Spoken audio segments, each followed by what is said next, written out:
Okay, thank you, everybody. So we were just discussing, do we do a Q&A at this point or push on? And I think what I would prefer to do at this moment is to just continue.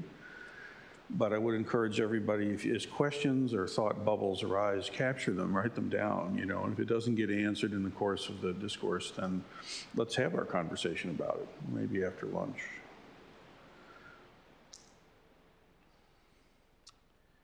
Okay, so I don't know. I don't want to make the wind up too big here, but this part can get a little spooky. Okay, we're going to talk about upaya.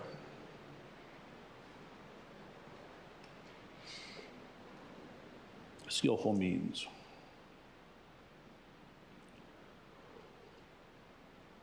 But prior to that, Sensei and I were in conversation by the garden, which is lovely, by the way. You should appreciate it if you haven't yet. There's a lot of effort there. But just to reinforce this point, that the first turning of the Dharma wheel is seeing the emptiness of the five skandhas. Form, sensation, perception, discrimination, consciousness, that stuff from the Heart Sutra, okay? And that's seeing the emptiness of yourself. And I'm just using that word emptiness as a provisional placeholder, okay? Don't affix to that. And don't assume that that means just a black gaping hole of nothing. That's not what that means. But there's something there it's pointing to. You see this thusness of self, non-self-substantiality, you could say like that. And then the second turning is you see that in all things, not just yourself. So self-other, right? Now the third one is you see that the nature of that emptiness is the same. It's all mind only, which is the same thing as saying, is it's tathagata only, which is the same thing as saying, is it's Buddha nature only, which is the same thing as saying it's love only. It's all compassion. Everything in the light show, light itself is love, is compassion, is emptiness. Depending on where you're hooked, the word will be used. Now, believe me, some people make a thing out of, oh, it's all love, isn't it great? And it's like, okay, you're stuck there, it's emptiness. Because you don't want to make a thing out of anything. Don't thingize anything. Okay? But it's all love, baby. Does that make sense? I gotta fix this. So that's where the multiple names that the sutra uses for true nature, for tathagata, for Buddha nature and all this, you should take every one of them seriously and not affix to any of them. And you have to say something. So the one that gets led with is empty, because most people are stuck, really seriously stuck around, I'm me, and this is mine. And so that makes all the sense in the world why that's the one you lead with. It's a tonic, generally good for all, but that also can become a disease if you get stuck there. And there's a thing called Zen sickness, which is basically getting stuck in the absolute, stuck in the emptiness, which is an imperfect, it's not a fully formed realization. Basically, anytime you take a partial as though it's a whole, there's a gap.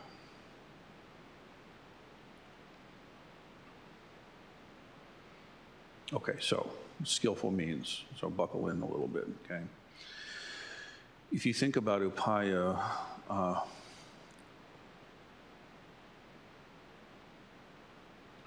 Suzuki, in his book, says that love creates and accommodates itself to varying and changing circumstances. So if you think about the love, and I'll say now the healthy love between parent and child, okay, that let's say when you're parenting or when you're dealing with a long-term relationship, that the love between the mother and the child will accommodate itself to the moment that the child is in. If things are healthy, when baby's an infant, there'll be a certain way that mom and baby relate, and mom will not be trying to impress that upon the teenager of that same person, right? Love accommodates itself to varying and changing circumstances. So the way I relate to Ryuka as her dad evolves as she evolves into her, young adult self, then I better relate to her appropriately. That's the gig. And love does this quite naturally, absent conditioning that kind of messes it up. Okay. And basically what upaya is that, the Buddha's love manifesting according to the circumstances. We tend to think of it very intellectually, like clever strategy and tactics with a vast, array of tools in the kit that are applied in a very mechanical engineering kind of way. But that would not be purposeless, would it? That would be kind of crafty. And you can look at it that way and say, well, that's pretty skillful, it's pretty crafty. But actually the motivation of it is love. Love naturally pouring into and filling the container that's there. See? This non-doing that was mentioned earlier, right? So true upaya has this quality of effortlessness, non-strivingness, in a sense, unbornness. And so in the same way that love will creatively manifest according to the changing circumstances, the way I love my father. My father is still very alive. I'm very grateful for this. The way I relate to him now is very different than the way I related to him when I was, a rebellious teenager or whatever. Right? So it goes every way, not just parent to child, child to parent, and siblings and whatever, Sangha members.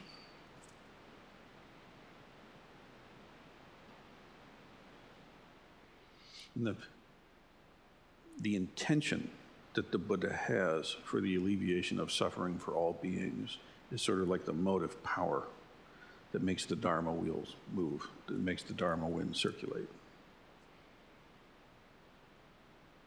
So if, for example, you're ever in a situation where you're asked to give a talk and the Dharma wind starts circulating around and you think you did that, no, you didn't. Of course you did. You have to get up here and actually execute and deliver, obviously, but don't think that that's all that's going on. Don't own it. Don't own it. Do you know what I'm saying? As soon as you do that, it just doesn't go well. So the Buddha's love actually is what upaya is. Buddha's love purposelessly, active non-activity, inactive activity, whatever you want to say, non-doingness, clouds and water, mountain and river, mother and child, manifestation. So prajna plus karuna equals upaya. The great wisdom of seeing true nature, realizing it, actualizing it, and karuna, the great compassion, the great love, when they meet and manifest, what's happening is upaya, spontaneously, naturally.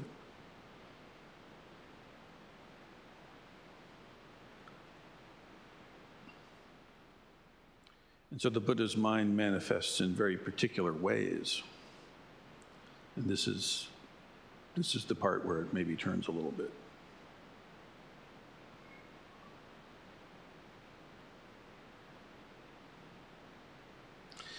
It is said in the tradition that there's a manji, M-A-N-J-I, manji gem.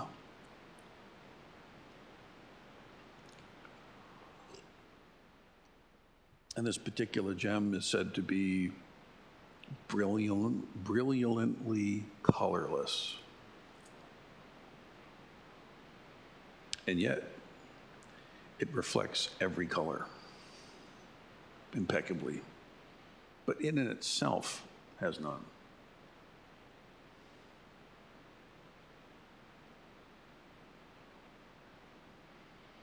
And this is likened to upaya's functioning. In the essence of it, there's no pigment, there's no color, there's no agenda, there's no angle. But in its manifestation, there's always a pigment, a color, an angle. There's a particular way it manifests. So the Buddha is seen as an expert physician that, and this is our typical way of thinking about upaya, is that he is able to diagnose and prescribe an appropriate dose of the appropriate thing for the appropriate amount of time with the appropriate amount of intensity to help whatever the condition you have actually is. That's what a good doctor will do.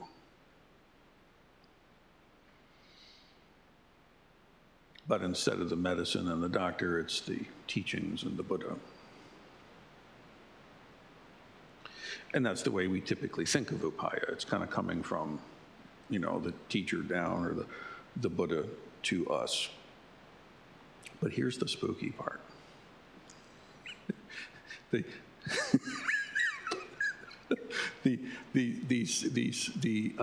The sentient being is only able to see the Buddha's teaching and the Dharma according to their own causes and conditions. Okay? Sentient beings can only perceive Buddha Dharma from the perspective of their own causes and conditions. Now, causes and conditions is the term that we use a lot. The sutra elucidates it this way: according to their disposition. A little list for you. Their disposition. They can only perceive the Buddha Dharma according to their understanding.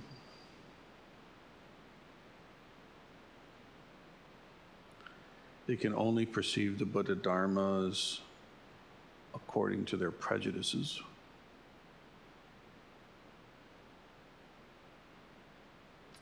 According to their propensities.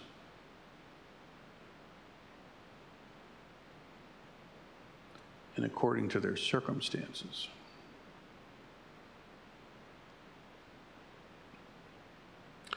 Or causes and conditions. But if you think about that,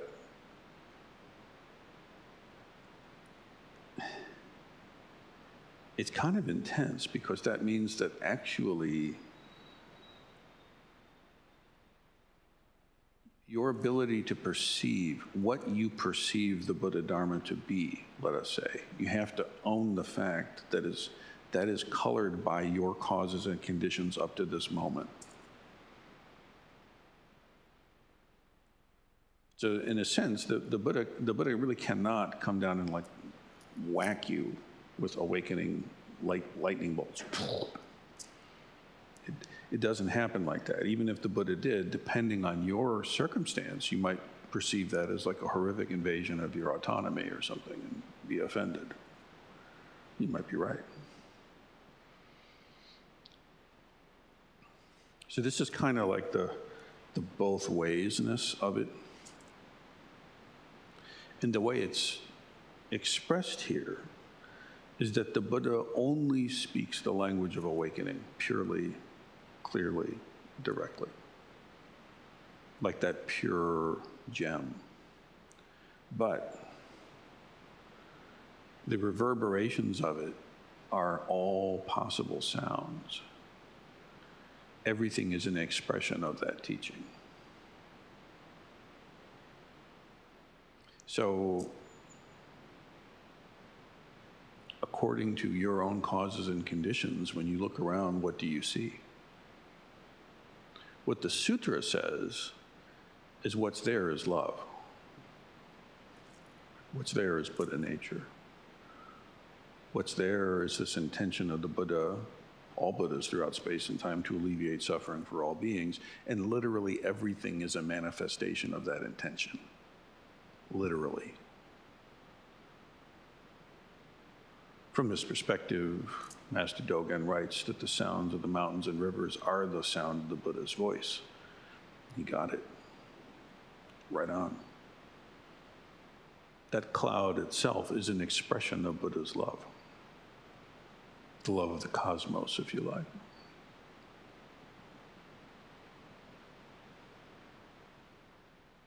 But what you see depends on you. So the image is that the Buddha is in some great way manifesting reality, you could say. This is the view of the sutra. There's some great cosmic manifestation. She's like breaking the window. I don't know what she's doing. What's happening? Oh, there we are. Ah, good. There was the Buddha's voice. So you can imagine this great gem, let's say by analogy, okay, and then the gem is just the light is coming out, but then how it manifests is as in all different particularities.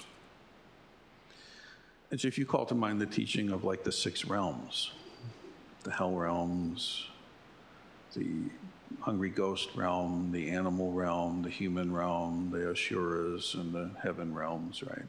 This basic way of seeing things, which, by the way, we're pretty sure the Buddha really did teach that literally. Like that's one thing all scholarship says, yeah, he said that.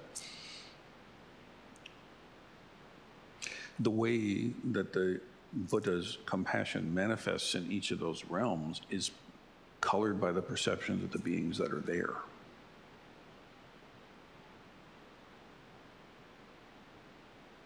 So this is a little terrifying.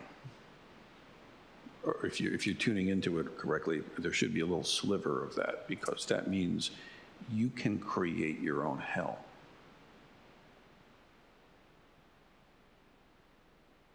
And the Buddha's upaya will appear that way because you make it so.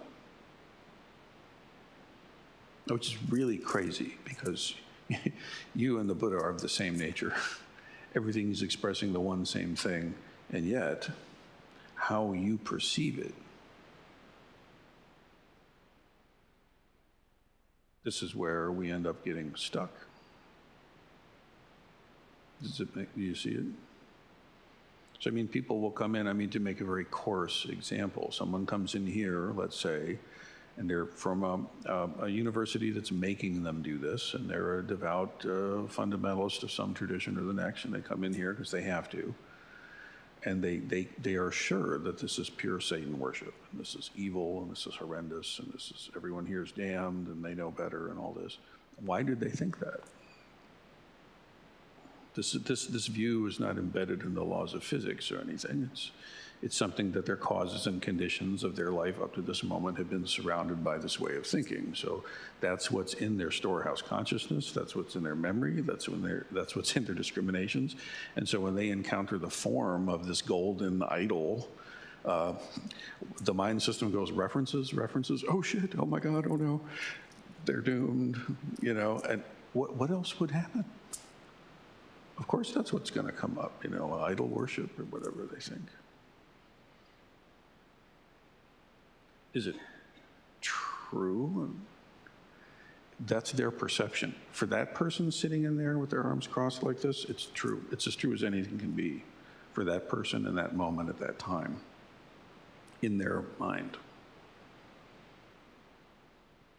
Now, what's actually manifesting from my perspective is pure love, pure freedom, the apex of human possibility. Here on offer, pre-chewed and spoon-fed. That's what I see. Does that make sense?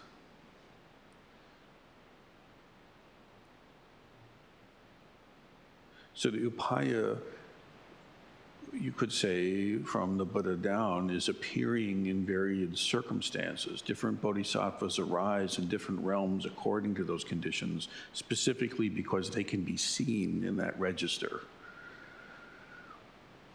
If say, I don't know, some ethereal light body, angelic looking entity that was something out of a Star Trek episode kind of morphed suddenly here and began to teach, it might be so creepy we couldn't deal. Probably it would be. It'd be like, oh, I don't know, it would just be, it wouldn't work well, let's say like that. There's so much other stuff that would get in the way of the Dharma teaching that would be a very unskillful way to show up. Right?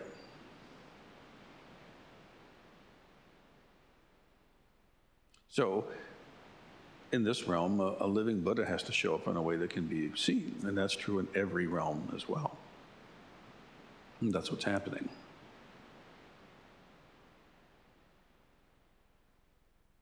But still, even in that realm, you have autonomy. How you see what shows up is very much up to you. This is the no one can do this for you and you can't do it alone business.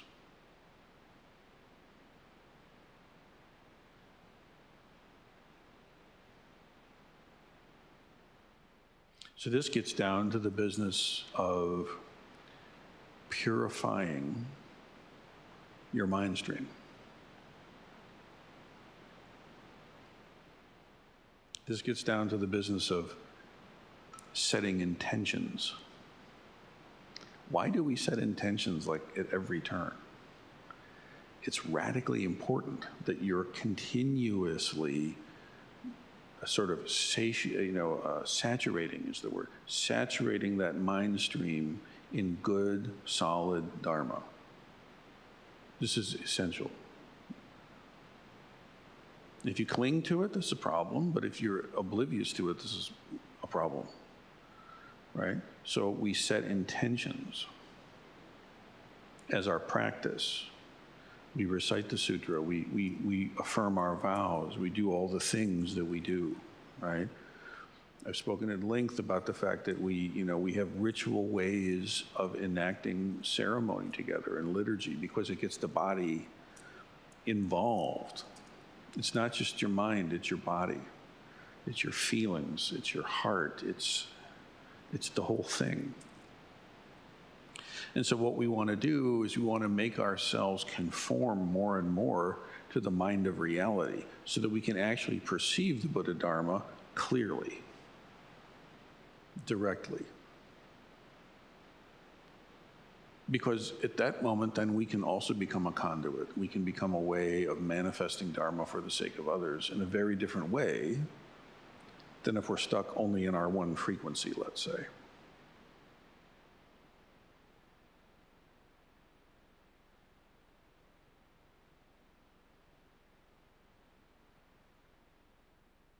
Because remember, it's one of the basic teachings about karma that the most important feature of karma is intention.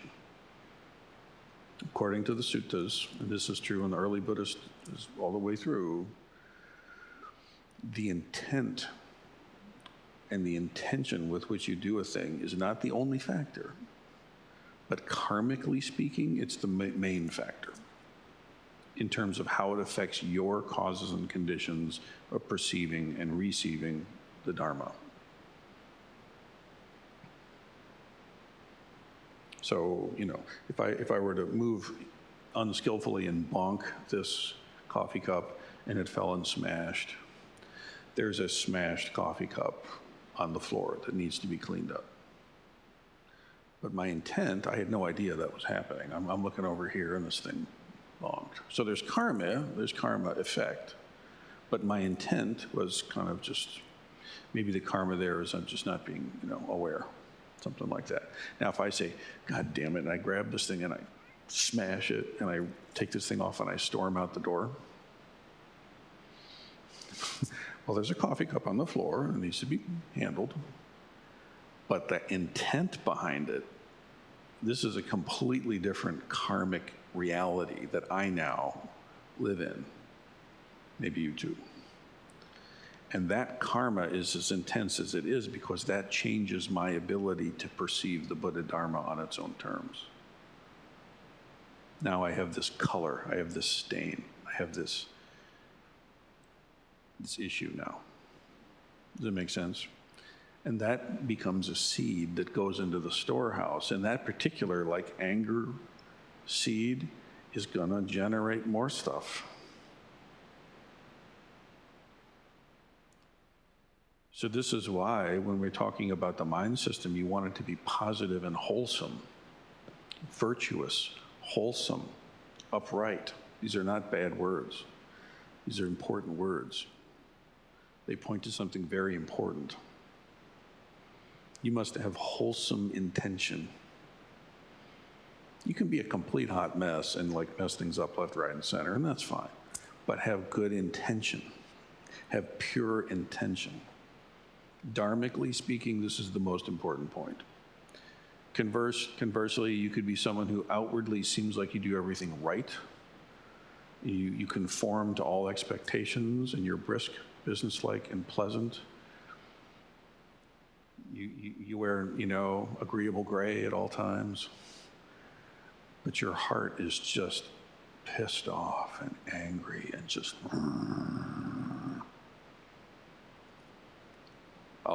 I'd take the hot mess.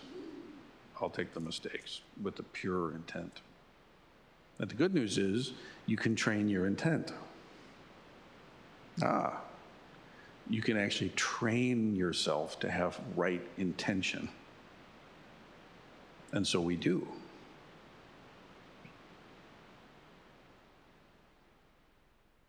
So upaya is not just coming from Buddha to suffering being. It's also the awakening being, the being that is on the path of awakening, ever more becoming able to access Dharma in its own terms. And the less filters you need, the more useful you become. Something like this. You're able to manifest in many different ways. Mind you, all of the same substance, non-substance, compassion, emptiness, clear light, self-luminous love.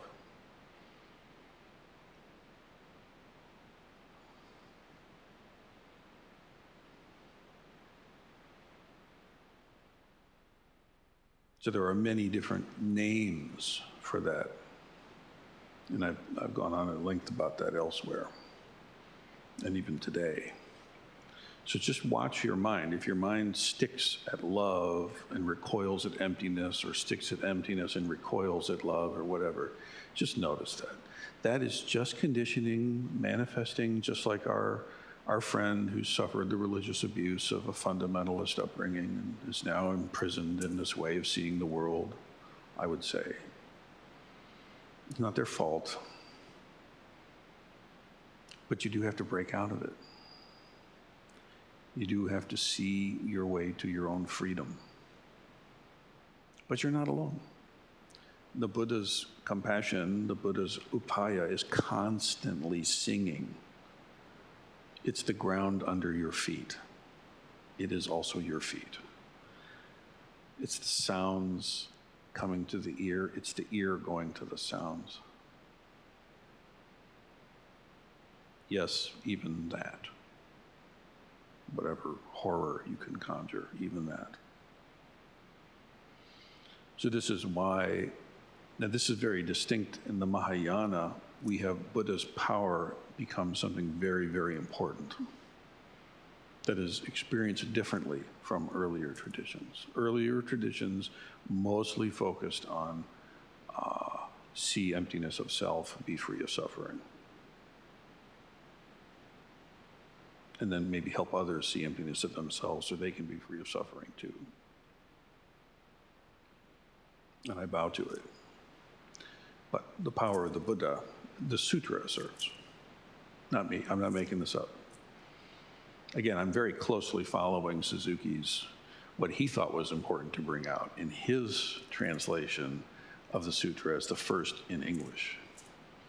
So again, these points are, I'm talking about them from my own perspective, but this outline is coming from what he thought the sutra had to say. It's kind of interesting.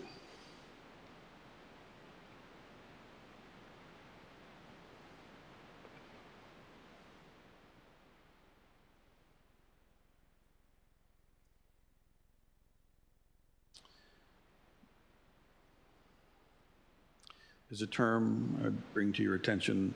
It's Manomayakaya. Manomayakaya. Manomayakaya. Now, Suzuki translates this as the will body. It's okay. It's okay. It's mind-made body. And the important thing to understand about this is that it's actually a term for the way that the Buddha can take on any form to help alleviate the suffering of others. Reality in all its many forms.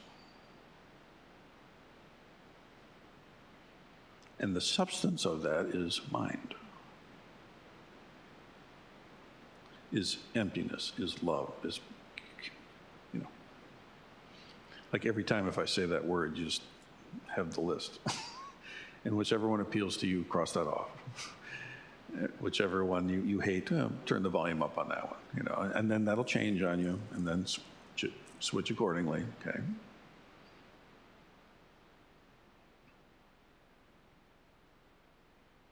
Now this, if you go in there a little bit, when you encounter, let us say, okay, why is Manjushri a thing? To pick one. What is that? How do you understand that?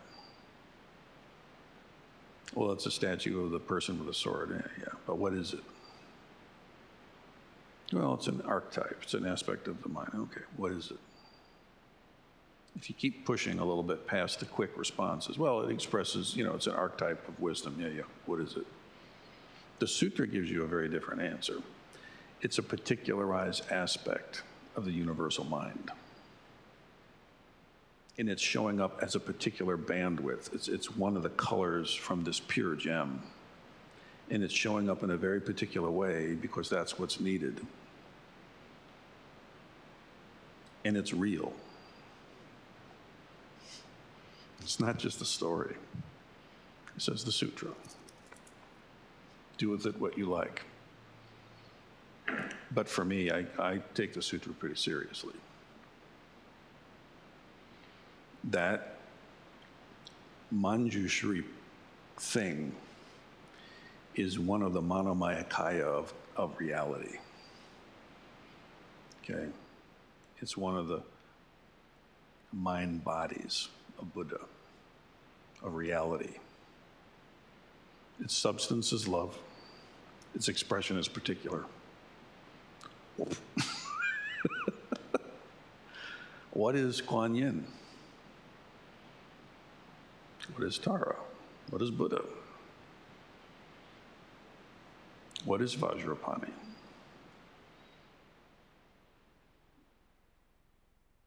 So that's why if you ask Tara for help, it's coming.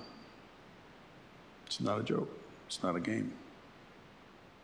And do not imprint upon that whatever teachings you may have received from other traditions. You do yourself well to just sort of leave that to the side. Let your mind system not be clouded in that way. An aspect of the Buddha's love, manifesting as purposeless upaya, non-doing, effortless, is actually manifesting in this very particular way. And if your mind system is correctly attuned, you'll perceive it in this way. And there's a real relationship that goes on there. Can be. So really, this is in the Lankavatara Sutra, Buddha power, right? Now, in the course of my training, I would say that when I was young, I had a Roman Catholic background, and so I had I always resonated with certain saints in certain ways, and this kind of thing, and I imported some of that view, and I think a very wholesome version of that, into my training, and then it began to feel like it was getting in the way, and then I kind of let go of all of that, and I just went straight into, as I perceived it at the time, just relative and absolute form and emptiness kind of stuff. But it doesn't just stay there. Eventually, a different way of seeing this cosmos that's alive, that's in dialogue, that is living, comes back. And so we take Tara very seriously here. And Kuan Yin and Manjushri and Vajrapani and each other.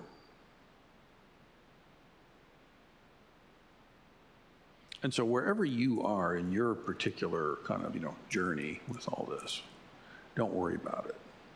Just be aware that there are levels of which you may not yet have been in contact with. It's possible. And you must be very clear that as your training develops and your encounter evolves, not to let your mind stream just go back to past conditioning and graft that on, or to see through the lens of that. Because if you do, that's what will be true for you. Just like our friend who's visiting, who's terrified they're losing their immortal soul by being in the presence of a golden idol. For that person at that moment in their experience, that's actually the reality they're living in. To which, by the way, my advice would be, go home and pray. And I'd ask you to pray for the salvation of everyone here too. And thank you for being here. And I understand if you want to leave. You're welcome to stay, but don't make yourself uncomfortable. That's what the demon at the demon temple had to say to me. Do you know what I'm saying? You want to meet the person right. If I met that person and said, "Why, you idiot," that's just so much. You realize you suffered religious trauma and abuse. Do you know that? That might be the worst thing to say to that person at that time. It might be the right thing to say at another time. You know what I'm saying? How do you know what to do? Your intuitive mind, your Dharma eye tells you. Your Dharma eye can contact the causes and conditions of that suffering sentient being, and I can show up in a way that will actually meet them as well as is possible to meet them, given that they have their own autonomy on the other side that I can't do anything about. That's their business. But the Buddha will rise to meet them exactly in the best way possible. But that's all that Buddha can do. Does it make sense? Now, I would love it if I could see that person and look at them and they would come to full and complete awakening. If I could do that, I would do that. It's not on offer. Not for anybody. So the Bodhisattva's end of the deal is to learn how to train their intuitive mind, their Dharma eye, learn how to have some sense of the situation you're in and arise appropriately in a way that can actually do the best possible good. What does it look like? It depends. How do you know? The cloud floats as the wind blows. The humidity gathers, the rain falls. The nourishment hits the earth, the blossoms bloom. The cold chill of fall begins, the blossoms fade. The blossoms turn into the earth again. each point effortless, non-doing. This is what your Dharma eye does. How does the leaf know when it's time to fall? How is the cloud sure that the wind's going in the right direction? Is the rain really falling down? Is the raindrop going to land in the wrong spot? What does the raindrop have to do to ensure it lands in the right spot? Do you understand? So it's like that. How are you going to build a temple in the backward hole of Toledo? I don't know. But we will see.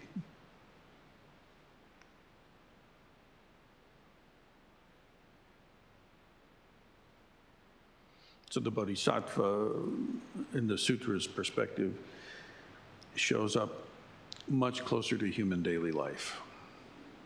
To me, the line blurs really between the cosmic Buddha and a living Buddha and a living Buddha and a Bodhisattva. You can say that there are awakening beings, there are awakened beings, and within awakening there is like more and less integrated, I think would be a modern way to say it. There are many people that have had glimpses, that have had substantive encounter. There are various levels of being able to actually integrate that and live out of it. And this is why training is something that actually occurs. I often rely on those 10 ox herding pictures. They give a picture of some kind of a journey that actually is, there's a thing there. There's there. There-ness is there. That's a real thing.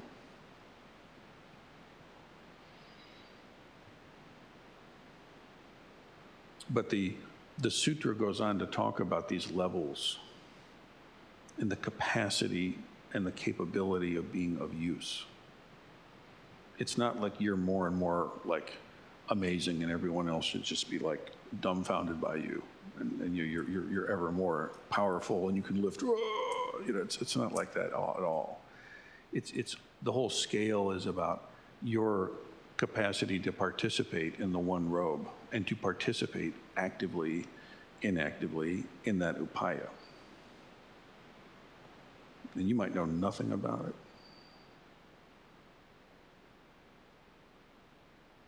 So the Buddha, according to the sutra, inspires the bodhisattvas. All living Buddhas are expressions of the cosmic Buddha. All bodhisattvas are expressions of the Buddhas, and they all are inspired by and sustained by. This is very interesting. You can't say this is because, Japan was invaded by the Portuguese and they had to compete with Christianity, so they created a Buddhism that adopted terms and used them to bring back. No, this is way before all that happened. This is saying literally the Buddha inspires the bodhisattvas, prabhava, with his power, and sustains them, adhishana is the term, in what they're doing.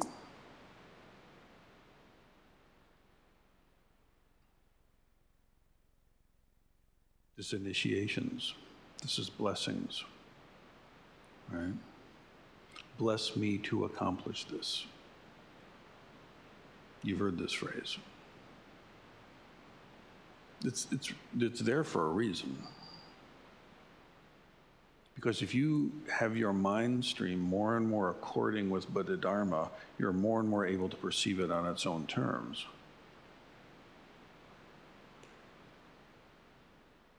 I mean, I'm very clear about the fact that what's going on in this place at this time is not any one of us making that happen. I don't see it that way. We're all making it happen, but there's something a little bit more going on, maybe a lot more. And I trust that with my life. And I'm happy to have my life be an expression of that, and my death as well one day.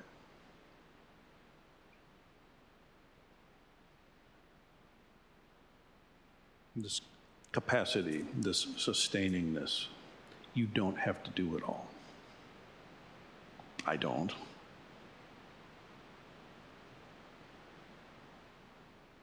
My teachers didn't. And yet, here it is. And of course, you have to do it. It's always like this.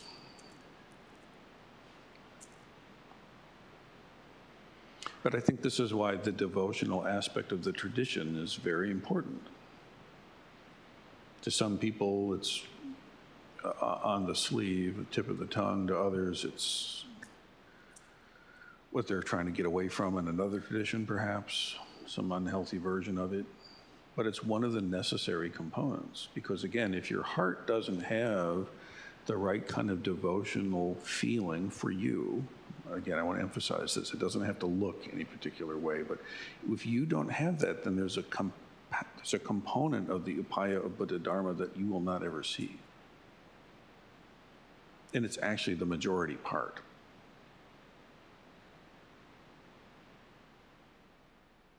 When the Dharma winds are doing their thing, it's not because you're doing it. What's happening there? Well, what the sutra says is that the cosmos itself has the intent of love, an expression of love, and you're well enough attuned to be able to help to allow it and to participate in it. But don't think it's you or it's your doing. And of course, it's no different from you.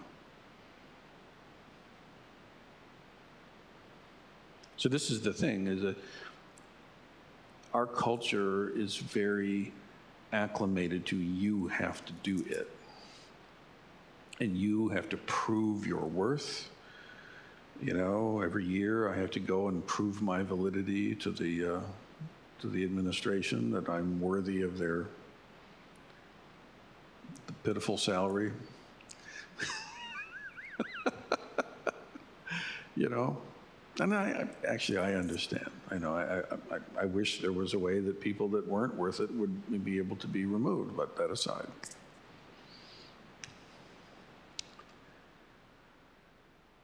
It's not like that in this.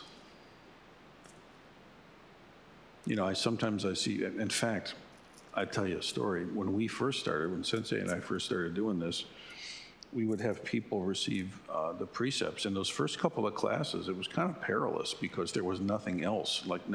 There was nothing in the Sangha besides people who had and had not received Jukai.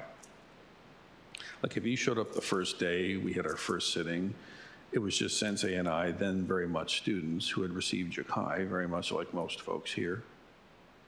And that was it. That was the only thing here. Between a couple of our own personal zafu sets and a bell. We had rocks whose other folks didn't. So that was it.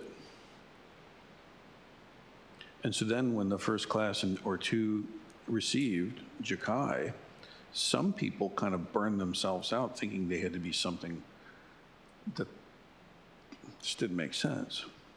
And they put so much pressure on themselves thinking that this Raksu meant something it doesn't mean, that they couldn't believe that, and then they were off.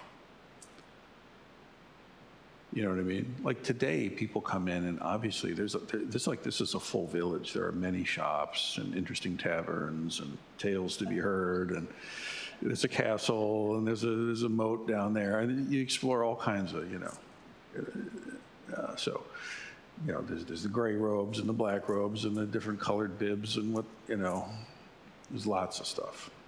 And that's, all of that stuff, believe me, is upaya, but it helps and it works and it's useful, right? But as your training develops, keep it purposeless. Keep it non-doing. It's more and more authentic non-doing. More and more effortless. Not, oh, now I have to, you know, it's not going to work. The Buddha is not up there going like, ho, ho, ho, ho, ho, ho. It's not happening. It's not happening. Ain't nobody got time for that.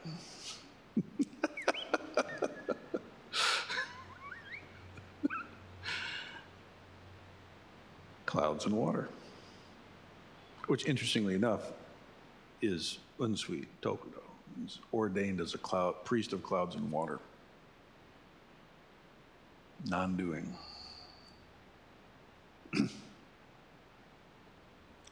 And yet things have to get done. So these bodhisattva vows then, remember, right, it's the mind of bodhicitta, has to be met with vows. And you really now, to do those vows the right way, it has to be in the presence of the lineage. It just does. It has to be seen. It has to be recognized. The initiation has to come. You can do it in your heart, and there's lots of, it's okay. It can be very beneficial, but there is a way for that vow to be really locked in there. And that prediction of awakening. But those vows kind of cement in there, I guess, in a way to say they affirm that moment of bodhicitta. If you didn't have a moment of bodhicitta, you would not be at all interested in Jukai. It's just not going to happen, unless you're coming at it for some really wrong motivation, which will be found out and is not acceptable.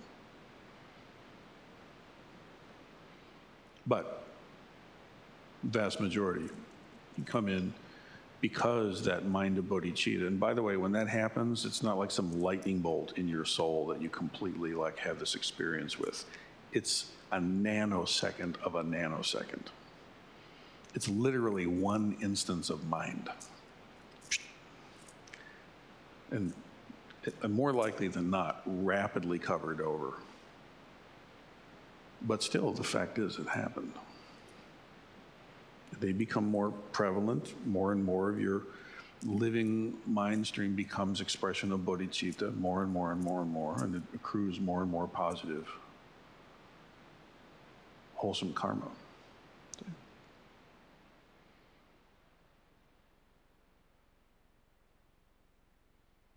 As opposed to those who are still driven by basically desire, clinging. The sutra says this is like the mother, desire, greed, anger, pleasure, irritation. And the dad is delusion, ignorance of the nature of reality. Something like that, yin and yang.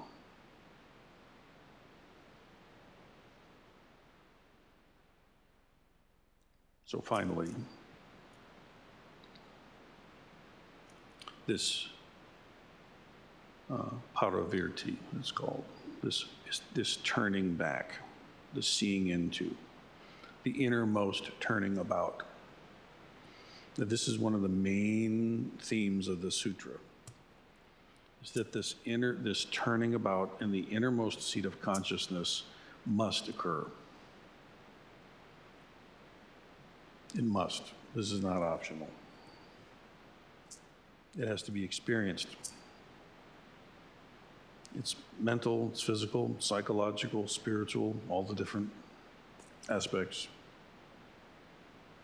It's directly grasped, personally experienced. It's intuitively realized.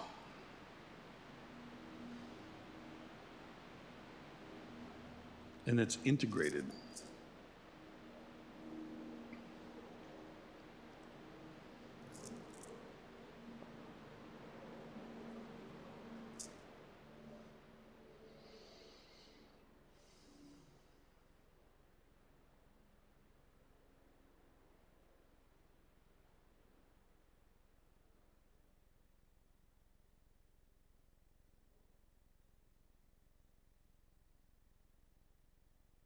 The sutra says that this innermost turning about takes place in the alaya vijnana, the storehouse consciousness, which is typically experienced via the other elements of the mind system. Now, be aware that what actually the Eightfold Mind System, the substance of it is love. The substance of it is Buddha nature. First of all, it's alupaya, keep that in mind. And then what's taught is that the realized storehouse consciousness, expresses Buddha nature. It's purified. That's why it's so important. That's why we have the liturgy where you're constantly washing yourself in good, wholesome Dharma teachings. Because you want to have that drip of Dharma moving through the mind system. It's not enough to just understand it once. You need to constantly kind of reaffirm and reconnect with these things.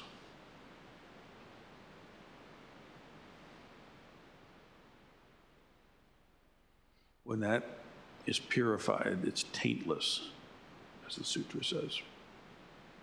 It's as though you take off the colored glasses and you can actually see direct.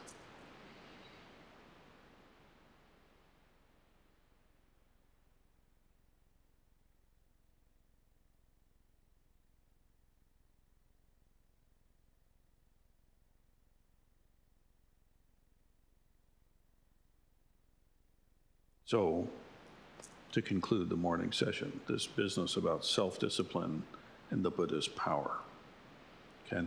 Now here again lies one of the main distinguishers, as I've said, between the Mahayana, all branches of Mahayana, not just Chan and Zen, but Tibetan practice and others, okay, is this self-discipline is absolutely crucial and necessary. Every Buddhist tradition agrees. Everybody gets that. That is absolutely necessary. But also the sutra emphasizes the necessity of Buddha's power being added to the bodhisattva. This aids in the development and the accomplishment of these vows. This is a core Mahayana teaching.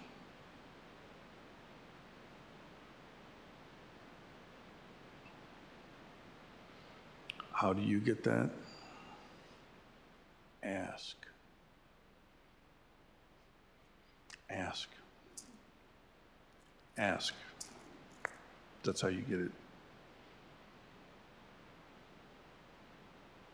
Don't feel stupid doing that. Don't feel like you're...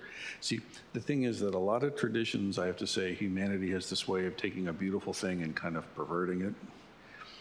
This kind of feeling, in my view, has been turned into kind of a self-abasement, a kind of a self-punishment, a kind of a lessening of myself in the face of some horrible thing or some kind of diminutive experience.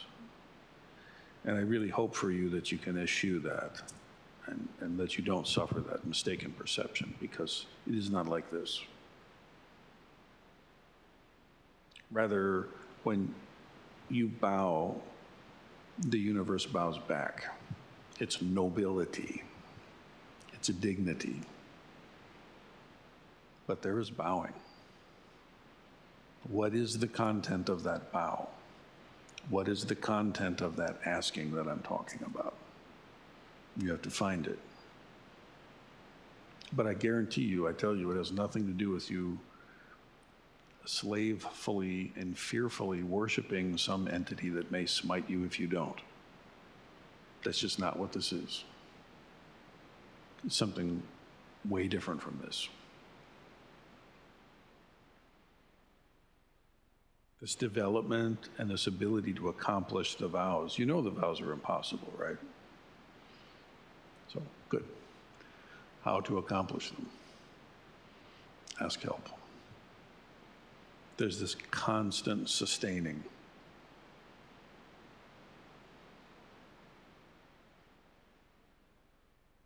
The voice of the Buddha is heard in all things. It's heard in the wind. You can see it in the sunlight and in the clouds. And also in the buildings, in the pen. Human artifacts, no different. The wire.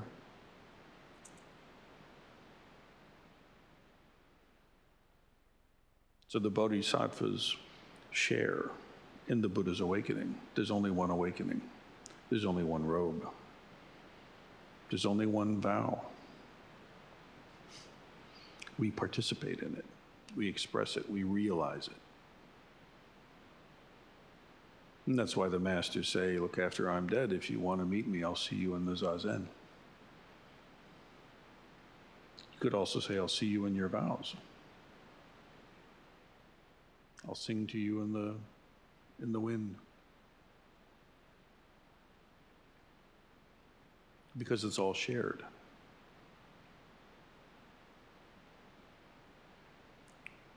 And then significantly, and this will be the final point,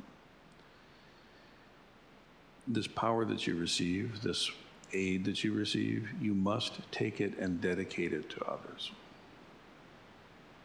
Hoard nothing. Keep none of it. The more you try to accrue and put into a vault and count as treasure, the further away you get from it. This capacity comes in, give it away immediately. The wind blows in this window and out that one. In this way, circulation is occurring and the room is refreshed. Try to bottle that wind and own it. Trademark it. Perfume it.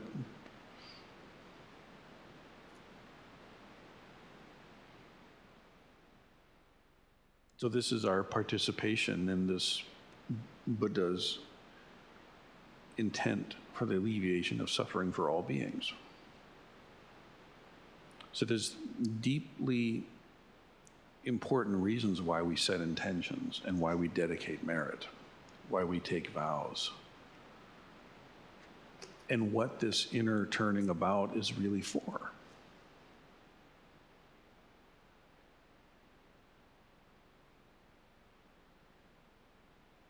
So as the rest of the day and one of the results of my choice not to just read it at you is that it's guaranteed that I'm not going to be able to discourse on the entire thing within the few weeks we have left of Ango. My intention is to discourse on every line in this thing. And I may go back to the ones that I read and discourse on them too, so that in time there's a complete discourse on the whole thing.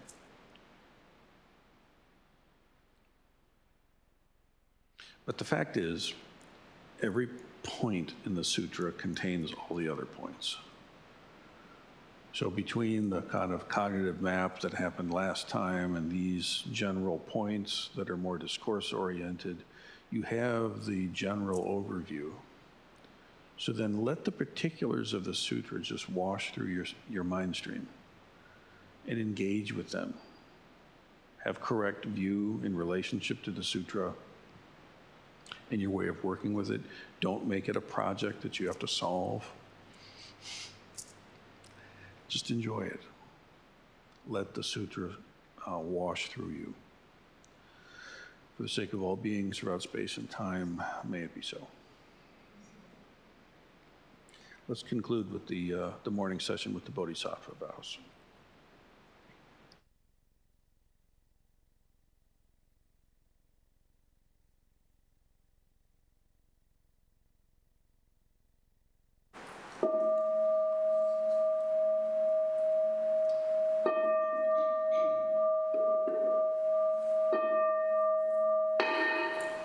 Being are numberless, I vow.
Buddha way is unsurpassable. I vow to embody it. Beings are numberless.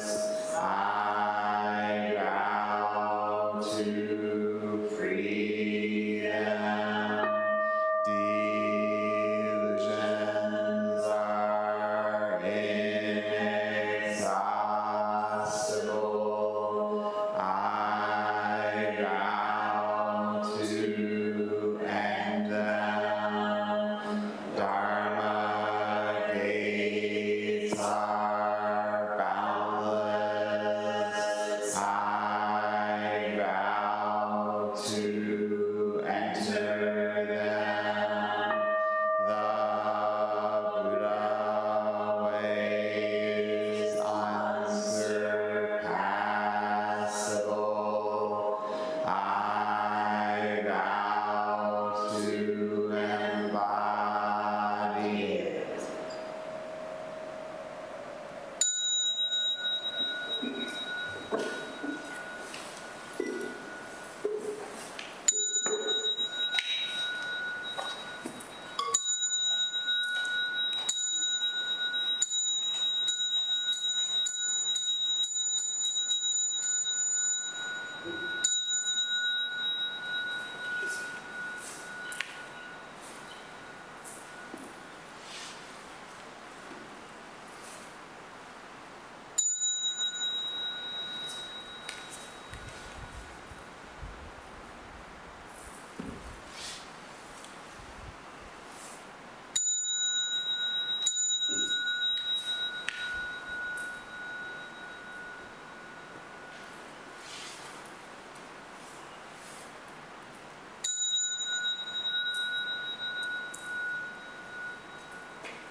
Free vows for our teachers.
Thanks, everybody. So I really hope for some good question, answer, and conversation this afternoon. So use the time with lunch and also think about things, and we'll pick it up again at 2 o'clock. If I just quickly may remind everyone that unless it's said in a mic, it doesn't count because it won't be recorded and the people on the Zoom can't hear it if it's just spoken. Although he just probably came through the overheads, but normally they're not on. So if anyone, when it comes to the Q&A, just we've got a mic on each side, just make sure we all have a mic. Thank you.